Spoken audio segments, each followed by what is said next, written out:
Hey guys, hello everyone. उम्मीद करता हूँ प्रिपरेशन आप लोगों की अच्छी चल रही होगी। मैं आप लोगों के लिए ये एक वीडियो लेके आया हूँ जो आप लोगों की कॉन्सेप्चुअल क्लैरिटी के लिए बहुत इंपॉर्टेंट है। मैं डॉक्टर प्रद्युम्न शर्मा और मैं चाहता हूँ कि आप इस वीडियो को शुरू से लेके आखिरी तक पूरा देखें। आपकी शानदार कॉन्सेप्चुअल क्लैरिटी बनेगी और अगर आपको ड्यूरिंग द सेशन कोई भी डाउट आए, कोई भी मन में क्वेरी आए, कमेंट सेक्शन में जरूर बताइएगा। मैं आपको जरूर उसका सोल्यूशन प्रोवाइड करूंगा। Thank you very much. पहला क्वेश्चन है, बताइए, जवाब देने की कोशिश कीजिए और सेशन को लाइक कर लीजिए। इनमें से which of the following steps are used to calculate the accounting equation? इनमें से कौन सा स्टेप है जो अकाउंटिंग इक्वेशन कैलकुलेट करने के लिए यूज किया जाता है? Total assets of a business are entered in the balance sheet on the asset side. Total liabilities are listed on the balance sheet separately on the liability side along with the shareholders equity. Total liabilities are added to the stakeholders equity and then it creates the complete balance sheet equation. बताइए क्या लगता है आपको, या फिर all of the above? तो balance sheet equation क्या है? एक मैथमेटिकल प्रेजेंटेशन है बैलेंस शीट का। ये लाइबिलिटी साइड होती है, ये एसेट साइड होती है। इधर आती है कैपिटल और लाइबिलिटीज जितनी भी होती हैं, इधर आती हैं एसेट। अब अगर मैं इसी टेबल को capital plus liability is equals to asset लिख दूं तो ये बन गई मेरी बेसिक फंडामेंटल अकाउंटिंग इक्वेशन।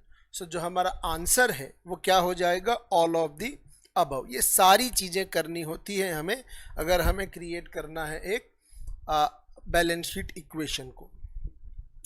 इनमें से क्या अकाउंटिंग इक्वेशन का एक करेक्ट फॉर्मूला है? Asset is equals to liability minus shareholders equity? नहीं है। Asset is equals to liability plus shareholders equity? बिल्कुल सही है। आंसर क्या हो गया हमारा? 2 हमारा आंसर हो गया। Liability is equals to shareholders equity plus assets? नहीं है। और शेयर होल्डर इक्विटी बिल्कुल नहीं है। तो हम अगर बेसिक इक्वेशन को क्रॉस चेंज करके देखेंगे तो आसानी से हमारे आंसर्स बन सकते थे। चलिए आगे बात करते हैं। इनमें से कौन सा कंसेप्ट आइडेंटिटी ऑफ बिजनेस को सेपरेट मानता है from its honours? Based on what से? एंड उसी बेसिस पर अकाउंटिंग इक्वेशन या बैलेंस शीट का कॉन्सेप्ट डिपेंड करता है। बताइए क्या लगता है आपको, इनमें से कौन सा कॉन्सेप्ट है that identity of business is separate from its owner? बहुत आसान है, बिजनेस एंटिटी कॉन्सेप्ट उसे हम कहते हैं। और इसी बिजनेस एंटिटी कॉन्सेप्ट की वजह से हम बैलेंस शीट में ऑनर्स इक्विटी को लाइबिलिटी साइड पर शो करते हैं। ठीक है। क्वेश्चन नंबर 4 है, organize the order of process of final accounting. जब भी हम किसी कंपनी के फाइनल अकाउंट्स बनाते हैं तो उन फाइनल अकाउंट्स के लिए हम कौन सा प्रोसीजर फॉलो करते हैं? पहले फाइनल अकाउंट्स बनते हैं, जर्नल बनती है, लेजर बनती है, या लेजर पहले बनती है फिर फाइनल अकाउंट्स बनते हैं, या फिर पहले जर्नल बनती है, लेजर बनती है और फाइनल अकाउंट्स बनते हैं? तो हम जानते हैं जब भी हम अकाउंटिंग करेंगे पहले जर्नल बनेगी, फिर लेजर बनेगी और फिर उसके बाद ट्रायल बैलेंस बनाकर हम फाइनेंशियल स्टेटमेंट्स बनाते हैं। तो 3 इज़ द करेक्ट आंसर। आप इन सेशंस को लाइव देखें, रिकॉर्डेड देखें, बट आपको प्लीज़ लाइक ज़रूर करना है और चैनल को सब्सक्राइब कर लीजिएगा अगर आप चैनल पर नए हैं तो। बताइए इनमें से कौन सा स्टेटमेंट फॉल्स है? फॉल्स स्टेटमेंट कौन सा है? ट्रेडिंग अकाउंट डिसाइड करता है या ट्रेडिंग अकाउंट में सेलिंग और बाइंग से रिलेटेड एक्टिविटीज़ लिखी जाती हैं? ये बिल्कुल सही स्टेटमेंट है, गलत नहीं है। Greater aim of a trading account is to differentiate between the cost price and the selling price? बिल्कुल, ताकि हम क्या पता लगा सकें? फाइंड ग्रॉस प्रॉफिट, तो ये बात भी बिल्कुल सही है। The trading account is used to calculate the trading shares of a company in the market and trading account shows a distinctive picture of the trading results of a particular company। तो ये गलत है statement, हमसे false पूछा था। So statement number third बिल्कुल सचिन जी सही जवाब है। स्टेटमेंट नंबर थर्ड जो है वो गलत है, क्योंकि जो ट्रेडिंग अकाउंट होता है वो ग्रॉस प्रॉफिट के लिए बनाया जाता है, शेयर्स की ट्रेडिंग के लिए नहीं बनाया जाता। शेयर्स ट्रेडिंग के लिए अलग से डीमैट अकाउंट होता है, ट्रेडिंग अकाउंट नहीं होता। सो 3 इज द करेक्ट आंसर। बताइए profit and loss appropriation account, P&L appropriation account क्यों यूज किया जाता है? तो P&L अप्रोप्रिएशन के बारे में एक और बात याद रखिएगा, इसको बिलो द लाइन अकाउंट भी बोला जाता है। हम ट्रेडिंग अकाउंट बनाते हैं और जीपी पता लगाते हैं, इस जीपी को, ये ट्रेडिंग अकाउंट है, इसको हम P&L अकाउंट में लिख देते हैं और सारे खर्चे माइनस करने के बाद नेट प्रॉफिट पता लगाते हैं। फिर हम बनाते हैं P&L अप्रोप्रिएशन, यहाँ पे NP लिख देते हैं और यहाँ पे लिखते हैं हम डिस्ट्रीब्यूशन ऑफ प्रॉफिट। हम हमारे प्रॉफिट का डिस्ट्रीब्यूशन शो करते हैं कहाँ पर? In the P&L appropriation. So A is the correct answer कि कंपनी के जो स्टेक होल्डर्स हैं, जो ऑनर्स हैं, उनके बीच में प्रॉफिट किस तरीके से बटेगा, ये P&L अप्रोप्रिएशन के थ्रू बताया जाता है। P&L अप्रोप्रिएशन क्योंकि P&L के नीचे बनता है, इसे P&L को बोला जाता है अबव द लाइन और अप्रोप्रिएशन को बोला जाता है बिलो द लाइन। दोनों बहुत इंपॉर्टेंट बातें हैं, याद रखिएगा। जुड़ चुके हैं तो लाइक जरूर कर लीजिएगा, लेट आजकल आप लोग हो जाते हैं जुड़ने में। बताइए वो कौन से सेक्शंस हैं जो फाइनल अकाउंटिंग के बारे में हमें गाइडलाइन प्रोवाइड करते हैं in the companies act. So companies act के अंदर सेक्शन नंबर कहाँ से लेकर कहाँ तक अकाउंटिंग के बारे में प्रोविजंस या रेफरेंसेस दिए हुए हैं? हम किसके कॉन्टेक्स्ट में यहाँ बात कर रहे हैं? हम कंपनीज एक्ट 2013 के कॉन्टेक्स्ट में यहाँ बात कर रहे हैं। सेक्शन नंबर 128 से सेक्शन नंबर 138 के बीच में जो प्रोविजंस हैं वो रिलेटेड टू फाइनल अकाउंटिंग हमको दिए हुए हैं। सो 1 इज द करेक्ट आंसर। चलिए बहुत आसान क्वेश्चन है जो बैलेंस शीट इक्वेशन पर बेस्ड है। ओपनिंग कैपिटल दिया है आपको 5,50,000 का, ओपनिंग एसेट दिया है 950 का, ओपनिंग लाइबिलिटी आपको दिया है, क्लोजिंग एसेट दिया है, क्लोजिंग लाइबिलिटी दिया है, तो क्लोजिंग कैपिटल आपको पता लगानी है। ऐसा ही क्वेश्चन आपसे पिछली बार मई के एग्जाम में पूछा गया था, जहां पर आपसे ओपनिंग कैपिटल, ओपनिंग एसेट और ओपनिंग लाइबिलिटीज का वैल्यू देकर कंफ्यूज किया गया था और पूछा गया था कि क्लोजिंग कैपिटल कितनी होगी। अगर आपसे क्लोजिंग कैपिटल पूछा है तो हमें तो इक्वेशन याद रखनी है, capital plus liability is equals to asset होता है। अब मुझसे पूछा गया है क्लोजिंग कैपिटल, तो यही इक्वेशन मेरी किस तरीके से कन्वर्ट हो जाएगी? Closing capital plus closing liability is equals to closing asset, इस तरीके से ये कन्वर्ट हो जाएगी। अब क्लोजिंग कैपिटल की जगह पर तो मुझे कुछ भी नहीं पता, मुझे तो क्लोजिंग कैपिटल तो पता लगानी है, बट क्वेश्चन ने मुझे क्लोजिंग लाइबिलिटी गिवन है 4,50,000 और क्लोजिंग एसेट्स जो है मेरी वो कितनी है 9,50,000। सो अगर मुझे क्लोजिंग कैपिटल कैलकुलेट करनी है तो मैं 9,50,000 को माइनस कर दूंगा 4,50,000 से, एंड क्लोजिंग कैपिटल हमारी कितनी आ जाएगी?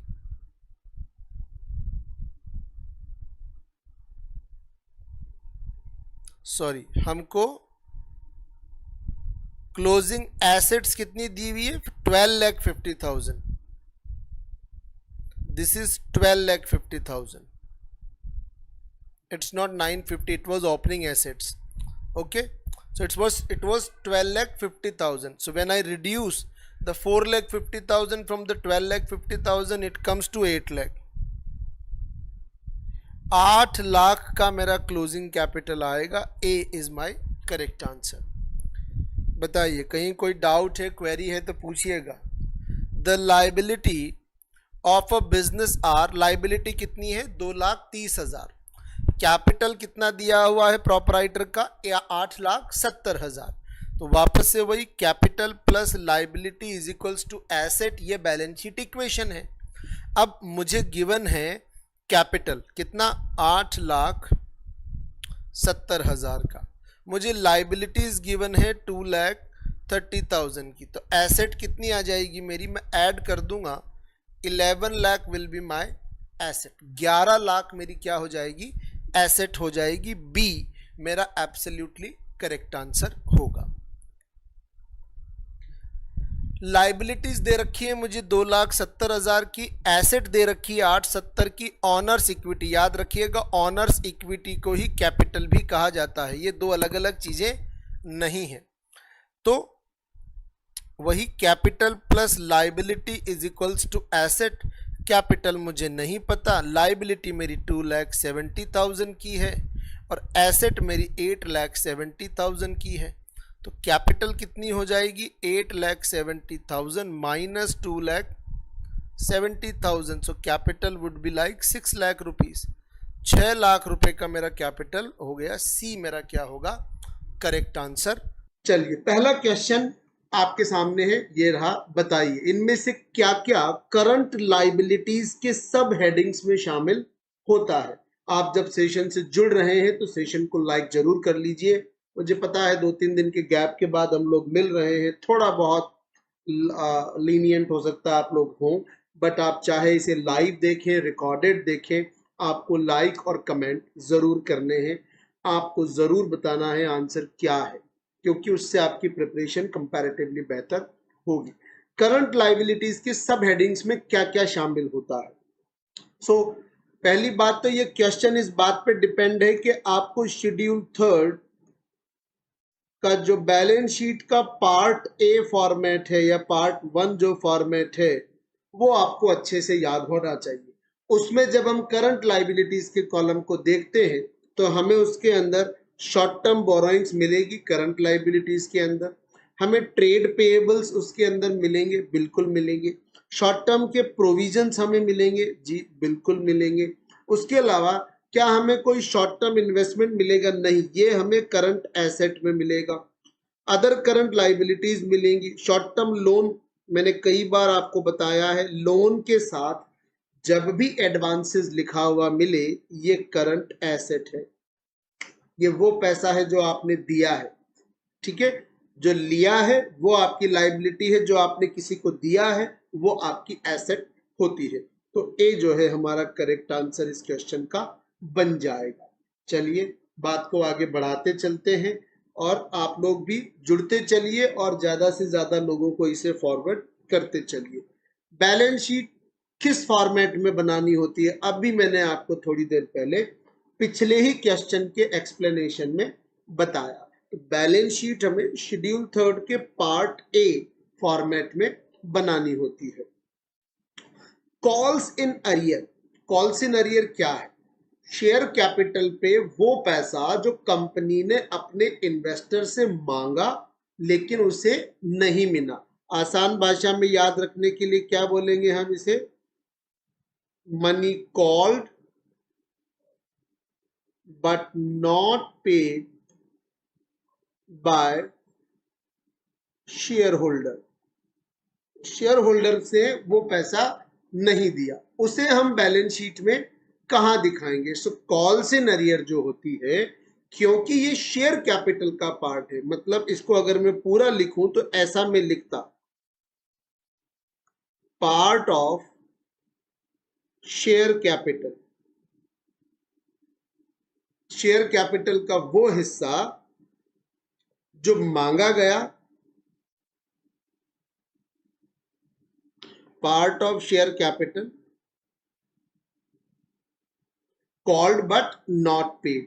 तो क्योंकि शेयर कैपिटल का हिस्सा है तो कहां दिखाना पड़ेगा, शेयर होल्डर्स फंड में ही हमें इसे दिखाना होगा। लाइक करते रहिएगा और मुझे पता है गैप के बाद मिल रहे हैं तो थोड़ा टाइम लगेगा एनर्जी आपको गेन करने में, बट अगर आप इसे रिकॉर्डेड भी देखें तो पार्टिसिपेट जरूर कीजिएगा। डोंट लेट द मोमेंटम गो, जो मोमेंटम बना हुआ है आपका उसे जाने मत दीजिएगा।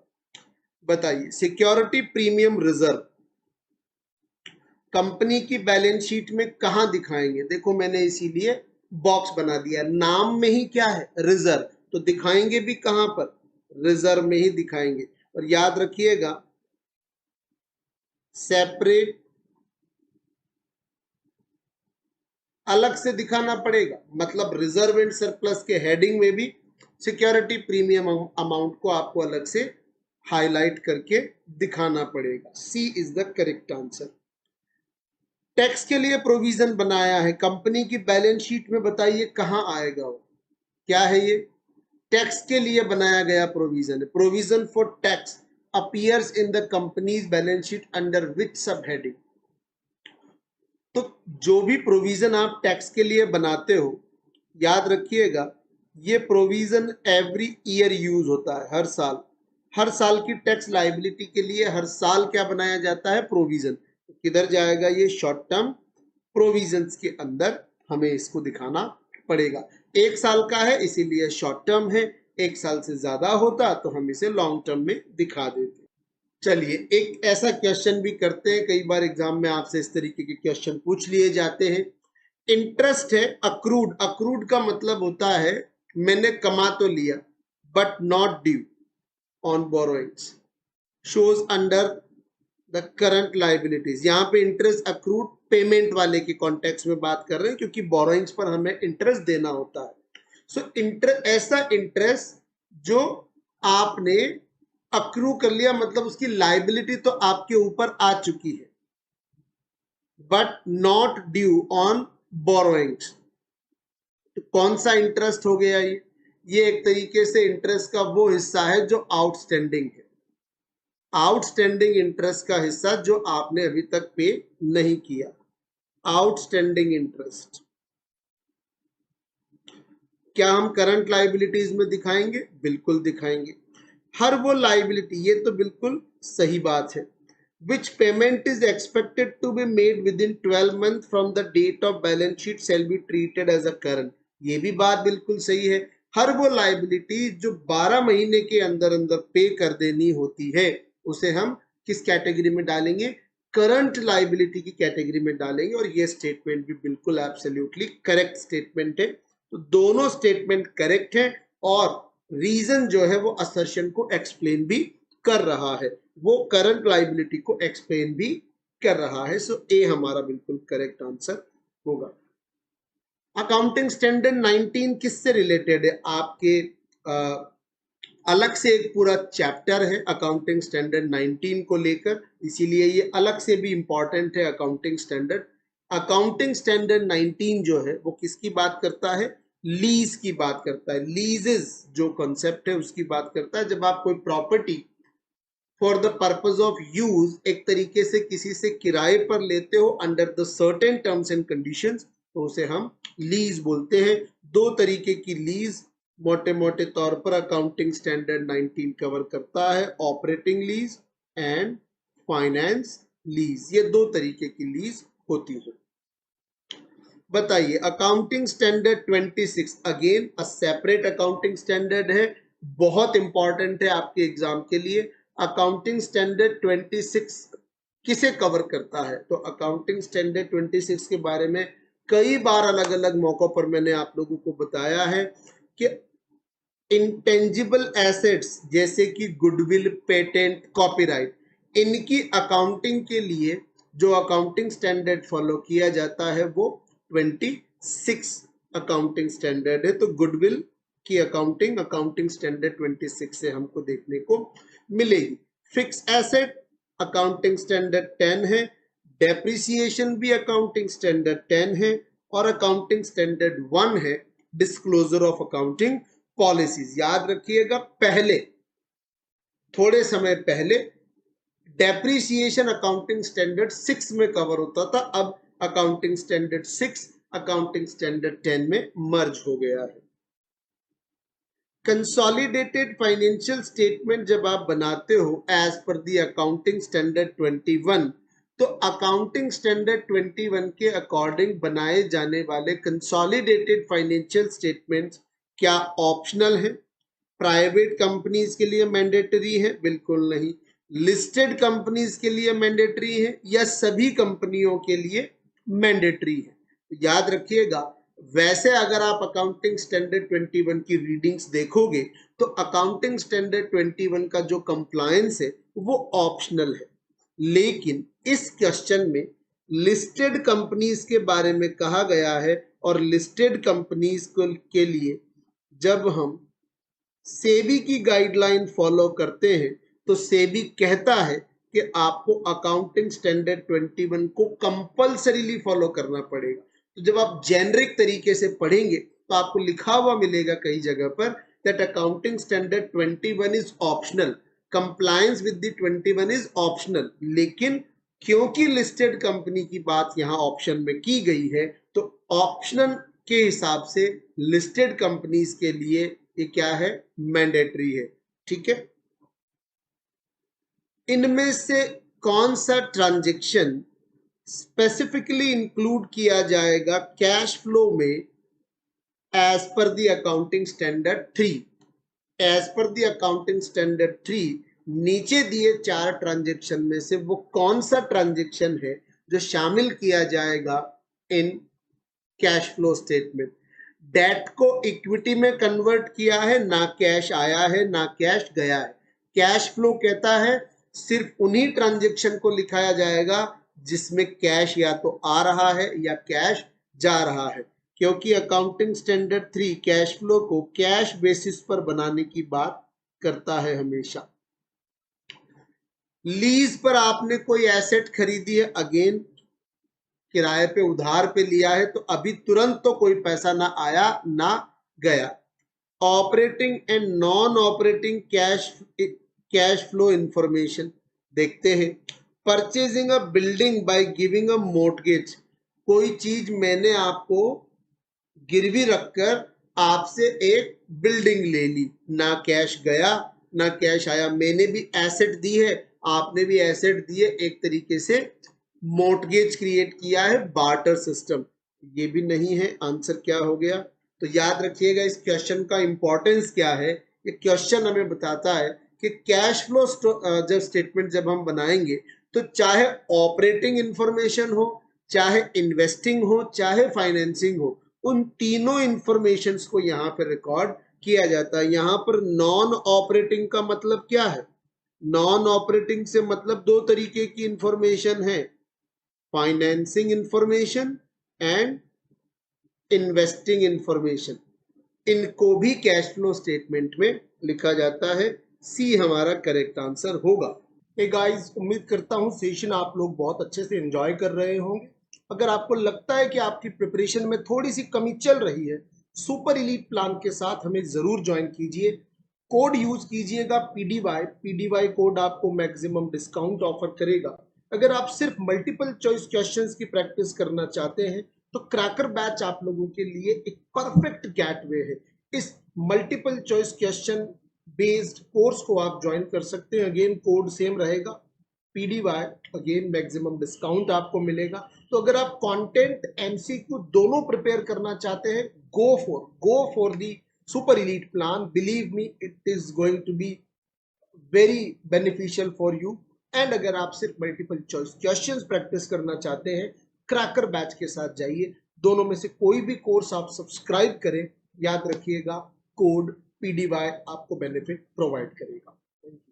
पहला क्वेश्चन आप लोगों के सामने है और बताइए, जैसे ही आप सेशन से जुड़ते हैं, मैंने आपसे कई बार कहा बस आपके दो ही काम है। मेरे मोटिवेशन के लिए सेशन को लाइक कर लीजिए और अपने मोटिवेशन के लिए हर क्वेश्चन का जवाब आपको देने की कोशिश करना है, सही हो या गलत हो, आपको ट्राई करते रहना है। देखिए, ये टू वे बात है। मैं मोटिवेटेड रहूंगा, आपके लिए अच्छी अच्छी चीजें लाता रहूंगा। आप अगर आंसर करते रहेंगे तो आपका एग्जामिनेशन कॉन्फिडेंस बढ़ता रहेगा। इनमें से कौन सा अकाउंटिंग इक्वेशन करेक्ट है? करेक्ट अकाउंटिंग इक्वेशन कौन सा है? Asset is equals to liability minus capital, ये बिल्कुल भी करेक्ट नहीं है। लाइबिलिटी एसेट प्लस कैपिटल, ये भी करेक्ट नहीं है। Capital is equals to liabilities minus assets, ये करेक्ट है। क्या ये करेक्ट है? बताइए। बहुत ही अच्छा क्वेश्चन है, देखने में बहुत आसान है। क्या है? Capital plus liability is equals to asset. ठीक है, सो नॉर्मल इक्वेशन तो ये है। अब इसको मैं कैसे भी करूं, अगर मैं एसेट इज इक्वल्स टू करता हूं तो पहला तो गलत हो गया। अगर मैं लाइबिलिटी इज इक्वल्स करता हूं तो क्या एसेट प्लस कैपिटल होगा? जी बिल्कुल। क्या होगा?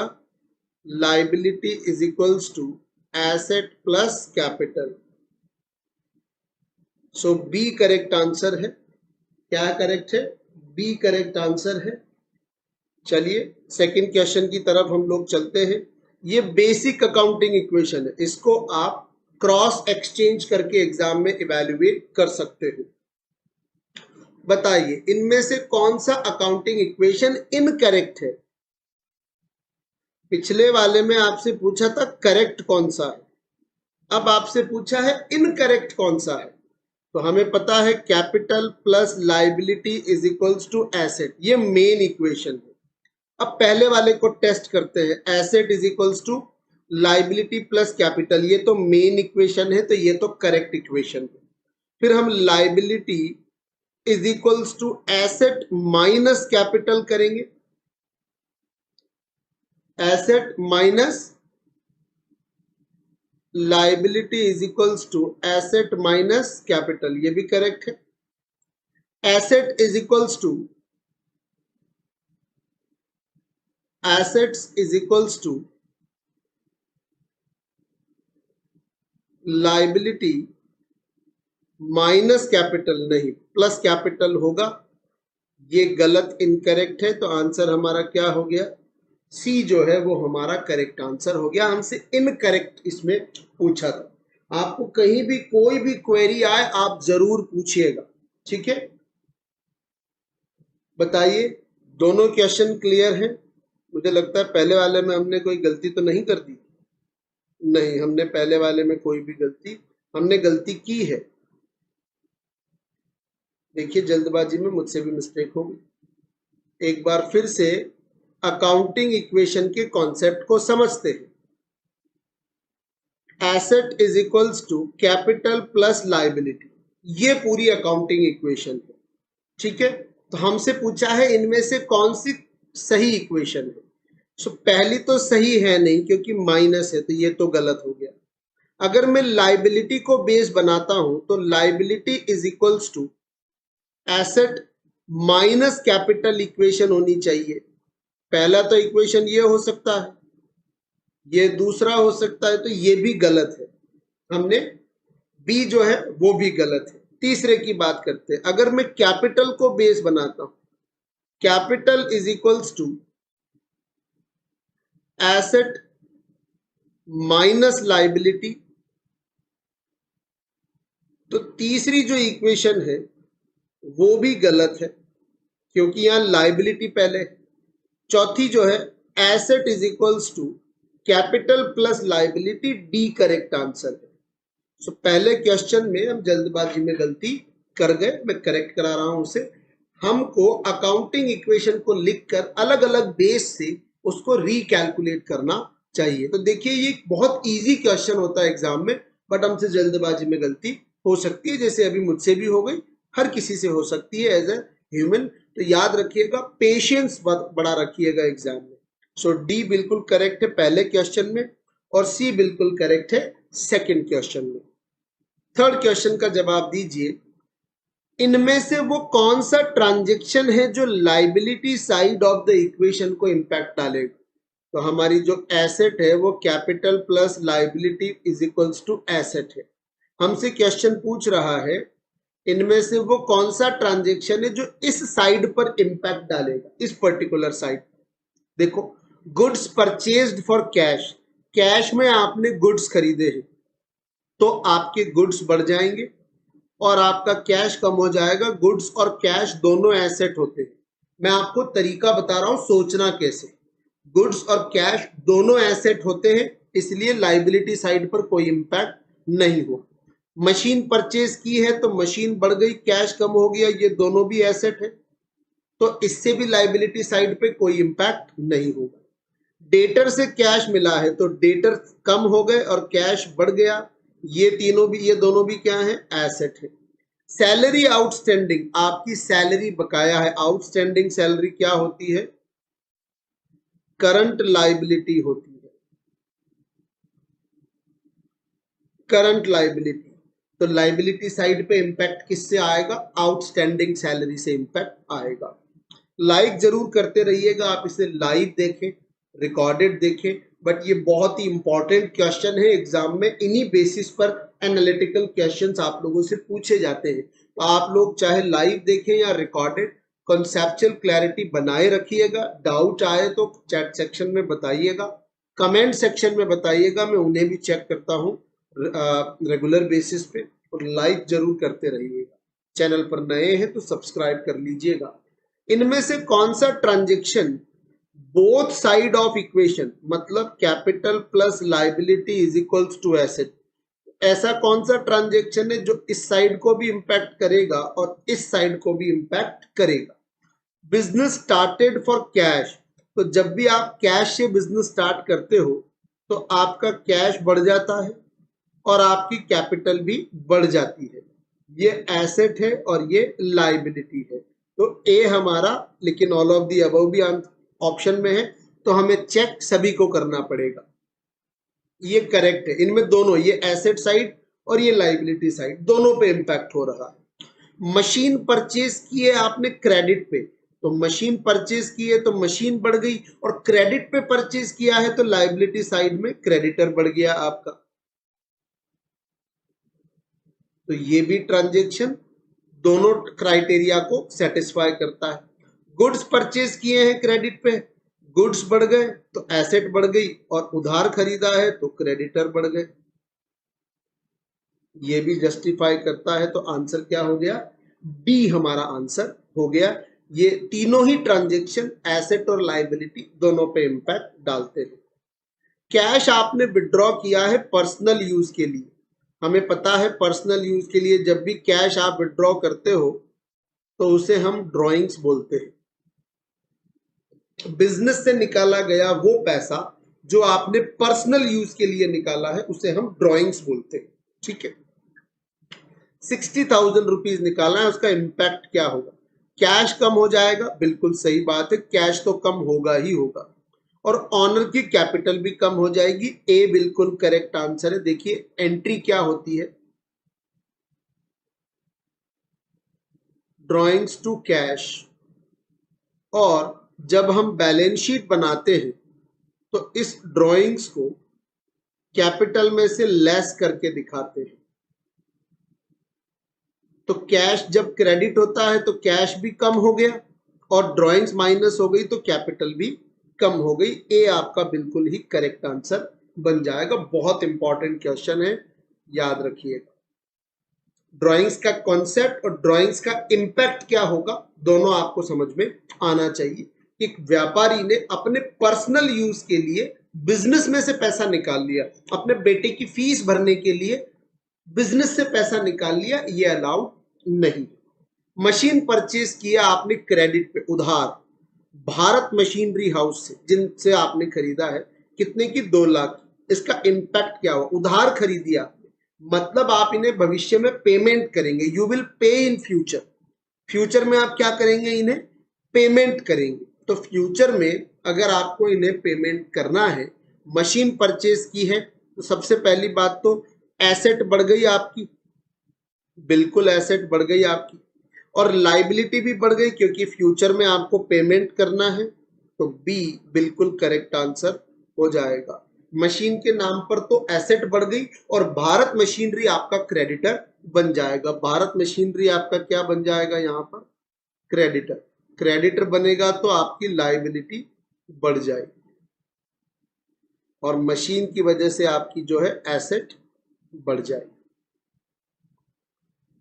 बैलेंस शीट का फॉर्मेट फॉलो करना होता है कौन सा? Vertical format. कहां दिया है बैलेंस शीट का ये वर्टिकल फॉर्मेट?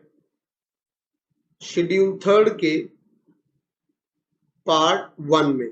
पार्ट 1 को ही पार्ट ए भी कई जगह पर आपको देखने को मिलेगा, दोनों ही एक ही बात है। प्रीमियम रिसीव हुई है आपको शेयर्स बेचने पर, इसे आप कहां यूज नहीं कर सकते? Can not be utilize. Bonus share issue करने में यूज कर सकते हो, बिल्कुल अलाउड है। प्रिलिमिनरी एक्सपेंसेस के राइट ऑफ में आप इसे यूज कर सकते हो, बिल्कुल अलाउड है। आप रिडम्पशन रीपेमेंट पे प्रीमियम देना चाहते हो, अलाउड है इसका यूटिलाइजेशन, लेकिन डिविडेंड डिस्ट्रीब्यूशन में अलाउड नहीं है। तो आंसर हमारा क्या हो जाएगा? डी हमारा करेक्ट आंसर होगा। डिविडेंड डिस्ट्रीब्यूशन में आप premium on share capital issue को यूटिलाइज नहीं कर सकते। Unclaimed dividend recorded on the. So मैंने एक बीच में आप लोगों को एक सेशन भी करके दिया था अमेंडमेंट के नाम पे, वहां भी आप लोगों को समझाया था कि कोई भी अनक्लेम्ड लाइबिलिटी है, अनक्लेम्ड चीज है, तो बैलेंस शीट में उसे हम कहां दिखाएंगे? लाइबिलिटी साइड में दिखाएंगे। और ये बहुत ही इंपॉर्टेंट है, आपके एग्जाम के नजरिए से याद रखिएगा। इनमें से क्या do not come under the reserve and surplus? इनमें से किसे हम रिजर्व एंड सरप्लस की कैटेगरी में नहीं रख सकते जब हम बैलेंस शीट बनाएंगे? कैपिटल रिडम्पशन रिजर्व बिल्कुल कैटेगरी में आएगा, जनरल रिजर्व भी रिजर्व की कैटेगरी में आएगा, प्रोविडेंट फंड नहीं आएगा, सी आंसर हो गया, और सिंकिंग फंड भी आएगा। तो जो हमारा आंसर है वो क्या बन जाएगा? सी। प्रोविडेंट फंड जो है वो लाइबिलिटीज की कैटेगरी में जाएगा, वो रिजर्व एंड सरप्लस की कैटेगरी में नहीं आएगा। इंपॉर्टेंट है अगेन। पहला क्वेश्चन आज का आपके सामने है। आपको मैंने हर बार कहा है, चाहे आप इन सेशंस को लाइव देख रहे हो या रिकॉर्डेड देख रहे हो, प्लीज लाइक जरूर कीजिए और कमेंट सेक्शन में आंसर्स देने की कोशिश कीजिए। चाहे वो सही हो या गलत हो, उसकी चिंता आप मत कीजिए, एक्सप्लेनेशन के थ्रू मैं आपको जरूर बताऊंगा। तो पहला क्वेश्चन आपके सामने है और बताइए इसका क्या जवाब होना चाहिए। Final accounts of the companies are to be prepared in accordance with the provisions of. बताइए।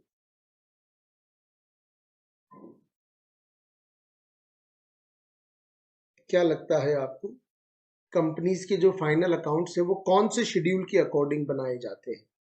बहुत बढ़िया तरुण कुमार जी, एक्सेलेंट आंसर। बिल्कुल शेड्यूल 3 के अकॉर्डिंग अकाउंट जो है कंपनीज के बनाए जाते हैं। इसी तरीके से ट्राई कीजिए हर क्वेश्चन का जवाब देने का सब लोग, चाहे सही हो गलत हो उसकी चिंता आप लोग को नहीं करनी है। सेकंड, कंपनी के प्रॉफिट एंड लॉस अकाउंट में 7,500 रुपए का बैलेंस रखा हुआ है। कंपनी ने डिविडेंड पेमेंट कर दिया कितने का? 1,500 रुपए का। मतलब प्रॉफिट में से 1,500 रुपए का डिस्ट्रीब्यूशन कर दिया। एंड जब ईयर एंड हुआ तो कंपनी के P&L में बैलेंस था 5,000 का। तो बताइए इस कंपनी को नेट प्रॉफिट या नेट लॉस कितना हुआ है? बहुत सिंपल, इजी, बेसिक मैथ्स का क्वेश्चन है, कोई अकाउंटेंसी की नॉलेज तक की भी जरूरत इसमें नहीं है। तो कोशिश कीजिए आप।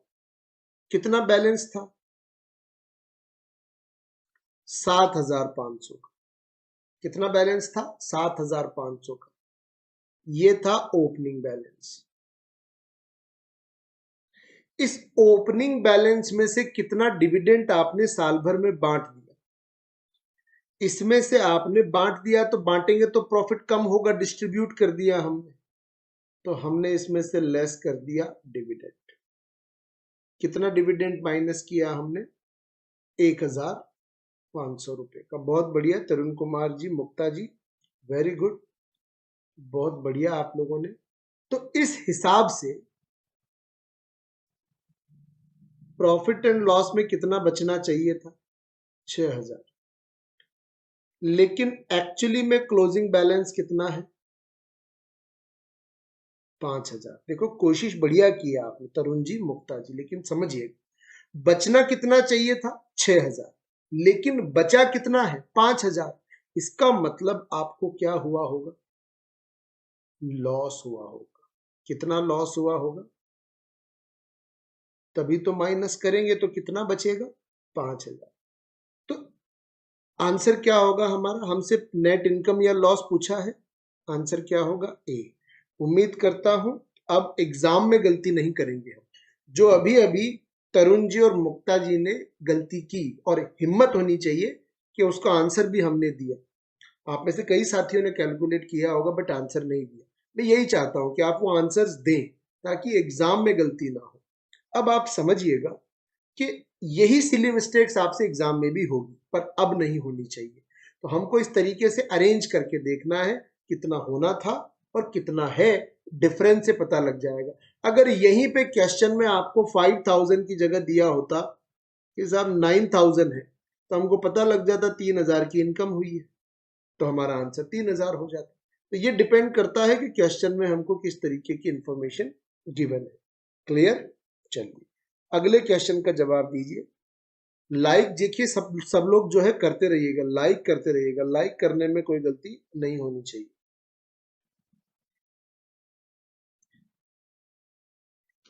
बताइए, शेयर फॉरफिटेड अकाउंट में जब भी मैं किसी को शेयर्स बेचता हूं और अगर वो पैसे नहीं देता, कॉल्स इन अरियर करता है, तो मैं उसके शेयर्स को जब्त कर लेता हूं, फॉरफिट कर लेता हूं। फॉरफिट करने के बाद मैं उन शेयर्स को री इशू कर देता हूं आफ्टर सर्टेन पीरियड, मतलब आप कह सकते हो सेकेंड हैंड में शेयर्स बेच देता हूं। तो जब मैं बेच देता हूं उसके बाद जो शेयर फॉरफिटेड अकाउंट में पैसा बच जाता है, उस पैसे को मैं कहां ट्रांसफर करूंगा? बहुत सिंपल सा लॉजिक याद रखिएगा। आंसर बिल्कुल सही दिया है तरुण कुमार जी ने, लेकिन एक लॉजिकल बात यहां याद रखिएगा। शेयर फॉरफिटेड अकाउंट क्या है? एक तरीके का प्रॉफिट है। इस प्रॉफिट का नेचर क्या है? कैपिटल प्रॉफिट है, क्योंकि कैपिटल को जब्त करने पर, फॉरफिट करने पर यह प्रॉफिट मुझे हुआ है। तो ये मेरा क्या है? कैपिटल प्रॉफिट है नेचर में। और जब भी कैपिटल प्रॉफिट में कोई बैलेंस बच जाएगा तो मैं उसे कहां ट्रांसफर करूंगा? मैं उसे कैपिटल रिजर्व में ट्रांसफर करूंगा। तो बिल्कुल सही जवाब दिया है तरुण कुमार जी। आंसर क्या हो जाएगा? सी हमारा आंसर हो जाएगा। बताइए, अनकॉल्ड अप कैपिटल है मेरी, कैपिटल का वो हिस्सा जो मैंने अभी तक आपसे मांगा ही नहीं है। थैंक यू तरुण कुमार जी, बहुत बढ़िया। पेड क्लासेस में जिन्होंने सिस्टमैटिकली क्लासेस अटेंड कर ली, याद रखिएगा वो लोग कभी भी एग्जाम में सिली मिस्टेक नहीं करेंगे, क्योंकि हम वहां बहुत कॉन्सेप्चुअली चीजें कवर करते हैं। कॉन्सेप्ट अगर आपके हाथ में है, कोई भी चीज पूछ ली जाए, कितना भी घुमा के पूछ लिया जाए, कोई फर्क नहीं पड़ता। कंसेप्ट स्ट्रांग है, आंसर दे देंगे। Uncalled up capital, uncalled up capital का मतलब है कैपिटल का वो हिस्सा जो मुझे आपसे लेना तो है, लेकिन मैंने अभी तक आपसे वो मांगा नहीं है। जब जरूरत होगी तब मांग लूंगा। कब मांगा जाता, जो वो जो हिस्सा है उसे हम क्या कहेंगे? मतलब वो हिस्सा कंपनी बंद होने तक कभी भी मांगा जा सकता है। जैसे मैंने आपको कंपनी की टोटल कैपिटल थी 1,000 करोड़, इसमें से मैंने आपको ऑफर की थी, ये थी मैक्सिमम, इसमें से मैंने ऑफर की थी आपको 800 करोड़। आपने अप्लाई किया था, इसको बोलते हैं सब्सक्राइब, इसको बोलते हैं इशूड। इसमें से आपने कितना सब्सक्राइब किया है? इसमें से आपने 750 करोड़ के लिए अप्लाई किया है। ये तो था मैंने जो ऑफर आपको दिया। आपने कितने के लिए अप्लाई किया? 750 करोड़ के लिए अप्लाई किया। ठीक है, इस कोशिश बहुत बढ़िया है आप लोगों की, पर क्वेश्चन को ध्यान से पढ़िए आप। 750 करोड़ के लिए, इसमें से मैंने आपसे जरूरत पड़ने पर कितना ऑलरेडी मांग लिया? कॉल्ड अप कितना है? मतलब इतना मैंने आपसे मांग लिया, 600। कितना मैं और मांग सकता हूं? आपने अप्लाई 750 के लिए किया है ना, मैंने 600 मांग लिया, और जरूरत पड़ने पर मैं कितना मांग सकता हूं? तो ये जो डिफरेंस है ना सब्सक्राइब्ड और कॉल्ड अप के बीच का, 150 करोड़, जरूरत पड़ने पर ये मैं आपसे मांग सकता हूं। और इसे हम क्या बोलते हैं? रिजर्व कैपिटल बोलते हैं। ठीक है, कॉल्स इन अरियर तो किसे कहते हैं? इस 600, मैंने आपसे 600 करोड़ मांगा था, लेकिन आपने मुझे 560 करोड़ ही क्या किया है, पेड अप, पे किया है। आपने मुझे 560 करोड़ ही पे किया है, तो ये जो 40 करोड़ आपने मुझे नहीं दिया, ये क्या बनेगा मेरा? ये मेरा कॉल सिनेरियर है। उम्मीद करता हूं अब आपको क्लियर है रिजर्व कैपिटल और कॉल सिनेरियर के बीच का डिफरेंस। लाइक करते चलना और बताते चलना। ठीक है, कोई बात नहीं तरुण कुमार जी, आंसर कभी गलत भी हो जाए तो उसको डिलीट करने की जरूरत नहीं है, रहने दो। वो इंपॉर्टेंट है, आपकी मेमोरी में चीजें रहेंगी कि मैंने गलत किया था, अब एग्जाम में गलती मुझे नहीं करनी। एग्जाम में जब गलत आंसर पर टिक करने जाने लगोगे ना, तो यही गलत किया हुआ आंसर याद आएगा आपको कि यार मैंने यूट्यूब सेशन में भी गलती की थी। ठीक है, चलिए।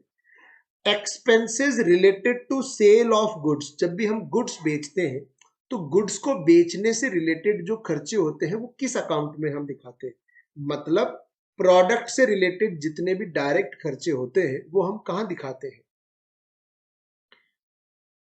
जितने भी डायरेक्ट खर्चे होते हैं रिलेटेड टू प्रोडक्ट, कहां दिखाते हैं हम?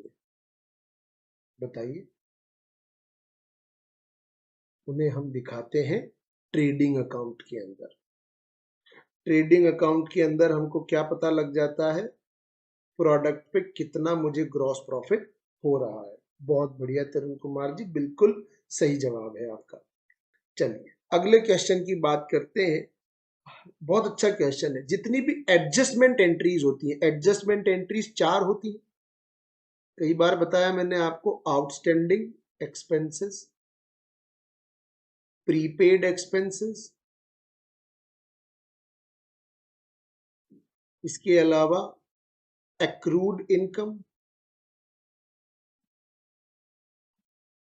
और एक होती है अनअर्न्ड इनकम।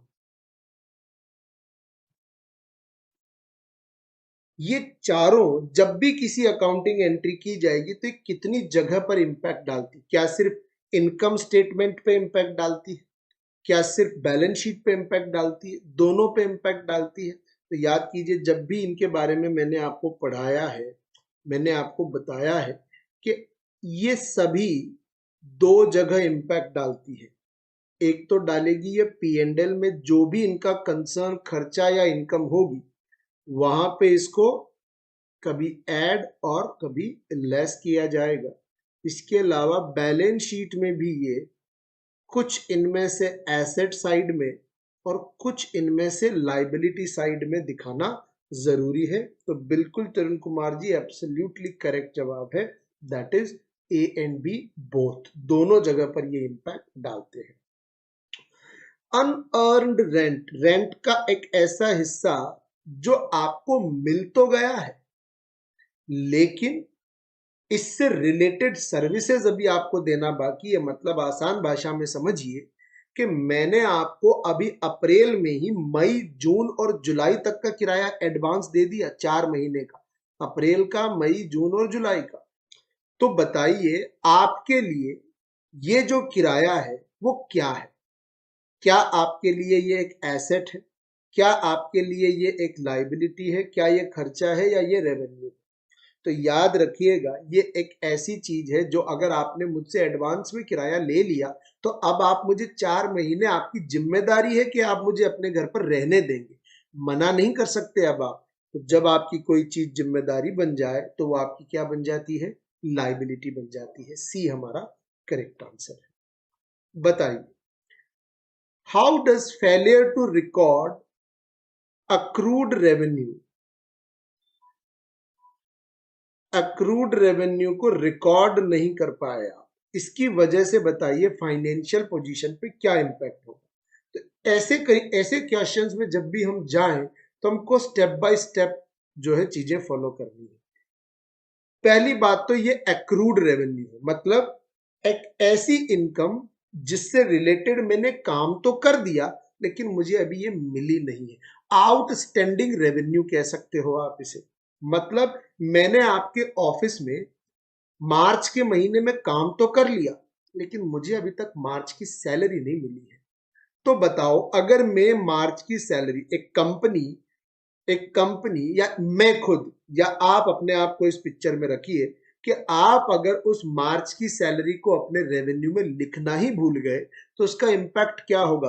पहली बात तो यह है कि आपका रेवेन्यू कम हो जाएगा, तो under statement of the revenue होगा। ये तो बिल्कुल सही बात है, ठीक है। उसके अलावा आपकी एज अ ऑर्गेनाइजेशन जो नेट इनकम है वो भी कम हो जाएगी, बिल्कुल कम हो जाएगी। क्या आपकी करंट एसेट्स भी कम हो जाएगी? ध्यान रखिएगा, अब करंट एसेट कम नहीं होगी। अगर आप इसको अगर अगर लिख लेते, जब हम बैलेंस शीट में अक्रूड रेवेन्यू को लिखते हैं तो हम एसेट साइड में लिखते हैं।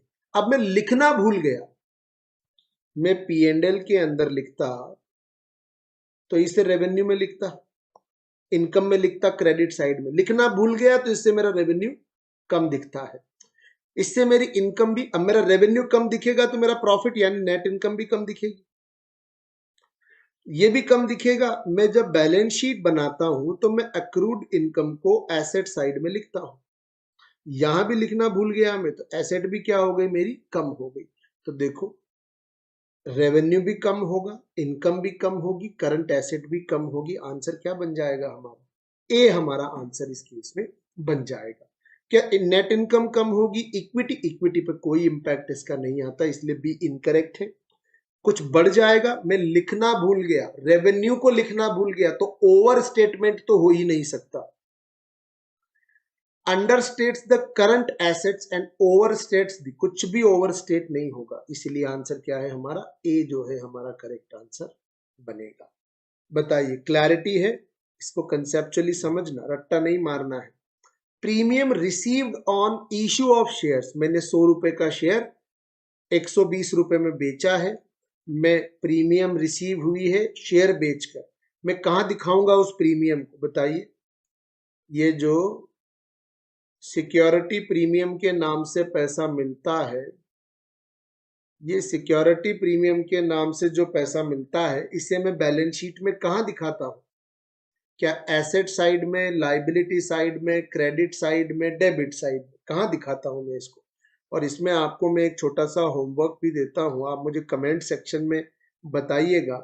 पहली चीज तो आप मुझे ये बताइएगा कि सिक्योरिटी प्रीमियम को बैलेंस शीट में अलग से दिखाने के लिए कौन सा सेक्शन है कंपनीज एक्ट में।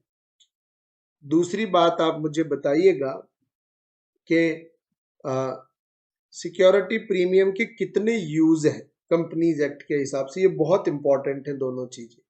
और तीसरी बात आप मुझे बताइएगा, आंसर तो इसका होगा बी, लाइबिलिटी साइड में दिखाएंगे बैलेंस शीट में।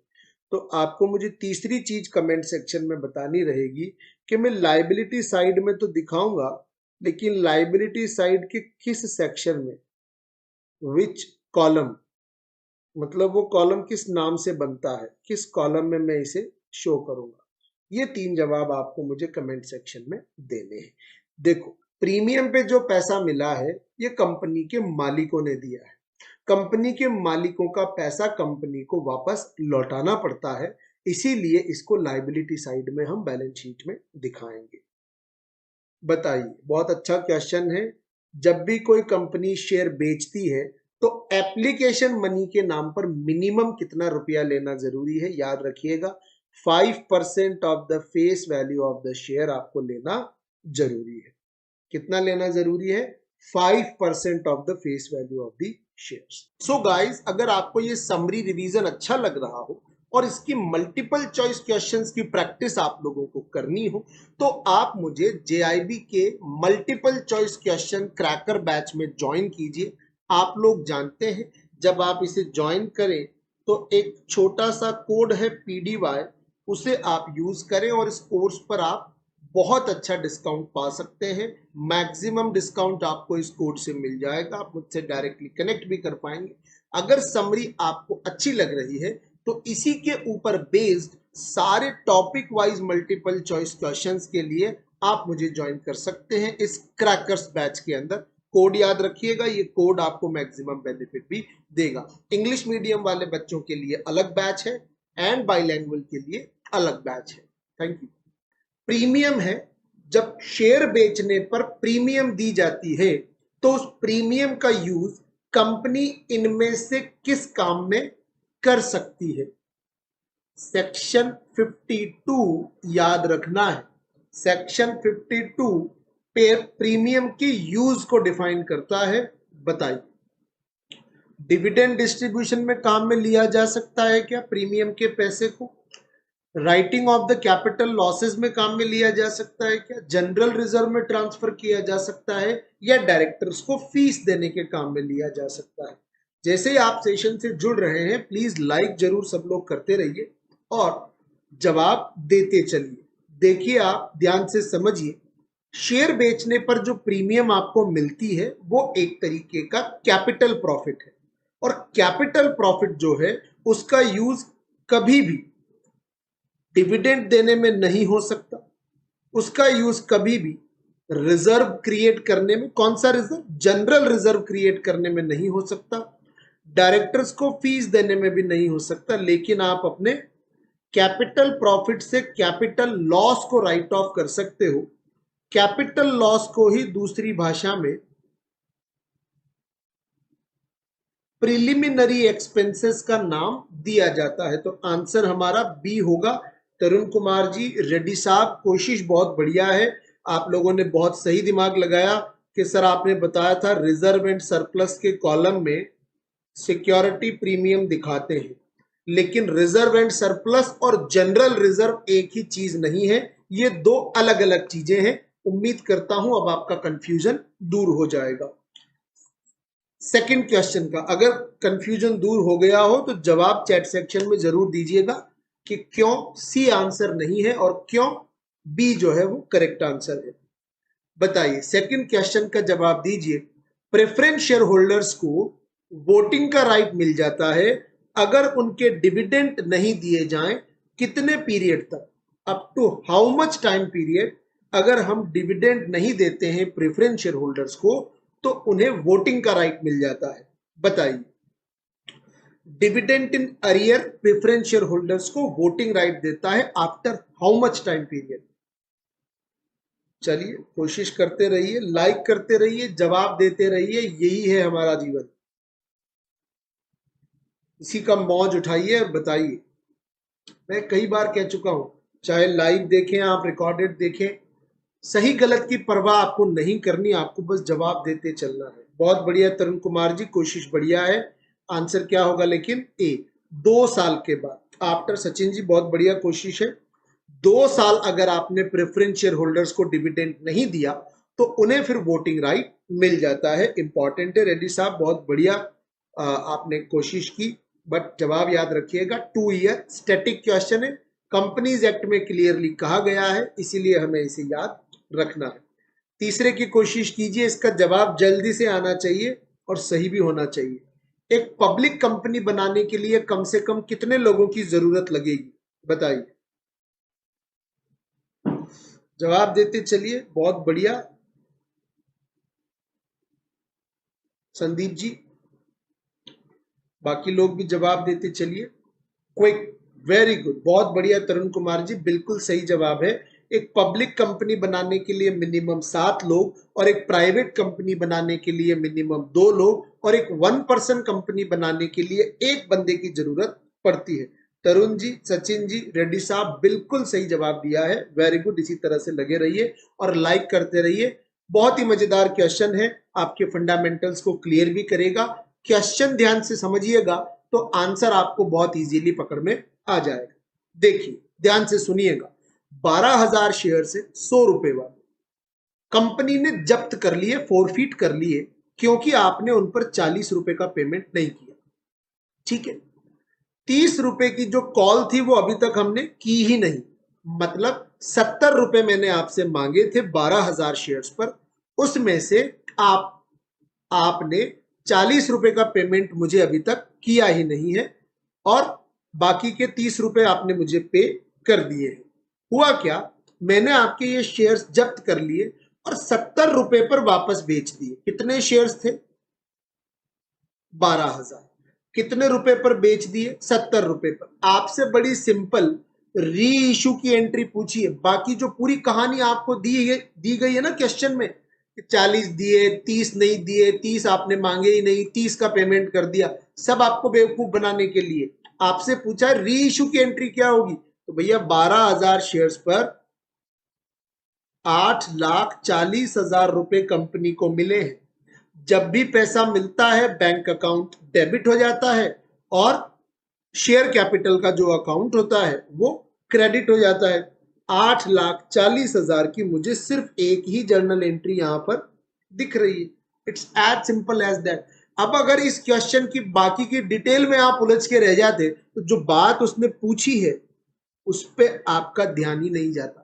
उसने आपसे री इशू पूछा है। आप जैसे इस क्वेश्चन को एग्जाम में पढ़ेंगे, मैं बताता हूं आपके साथ क्या होगा।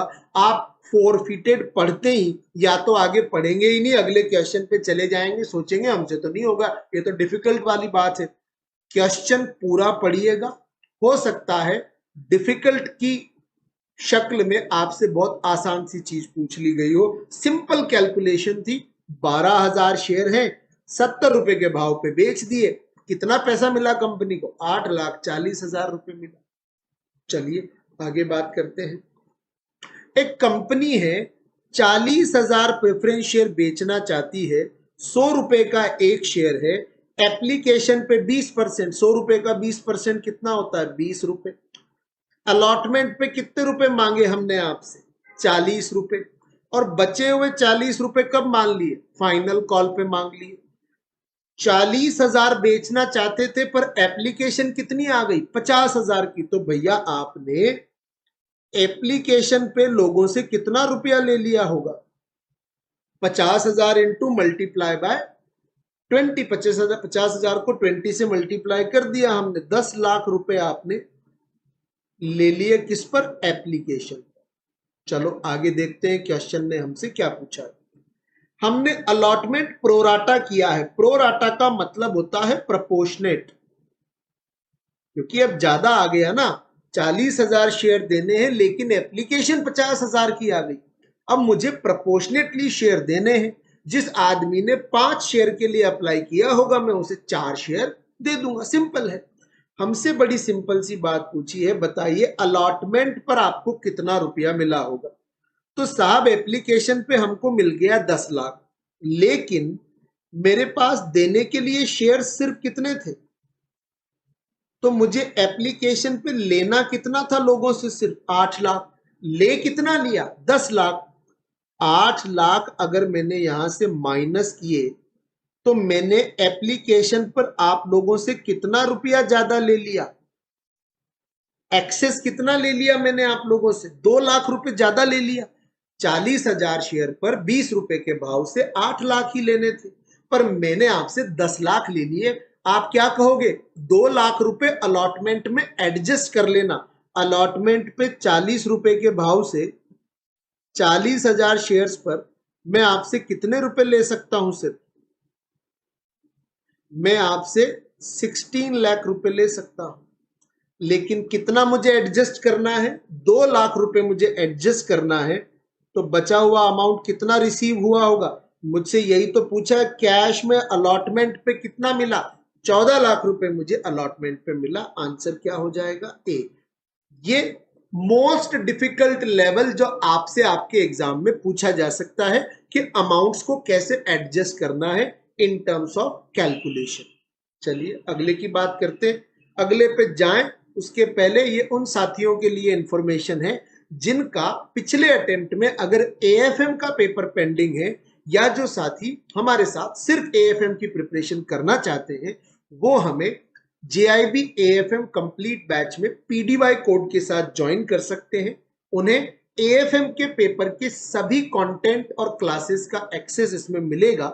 जो भी अपकमिंग क्लासेस है, जैसे अभी क्रैश कोर्स का एक्सेस मिलेगा आपको, क्रैकर कोर्स का एक्सेस इसमें मिलेगा, और कुछ टेस्ट का एक्सेस आपको इसमें मिलेगा। चलिए आगे बात करते हैं। एक और क्वेश्चन देखते हैं क्या, ताकि आपको ये कैलकुलेशन वाली बात जो है वो थोड़ी सी और क्लियर हो जाए। एक कंपनी है जिसने दूसरी कंपनी की 10 लाख रुपए की एसेट्स ले ली।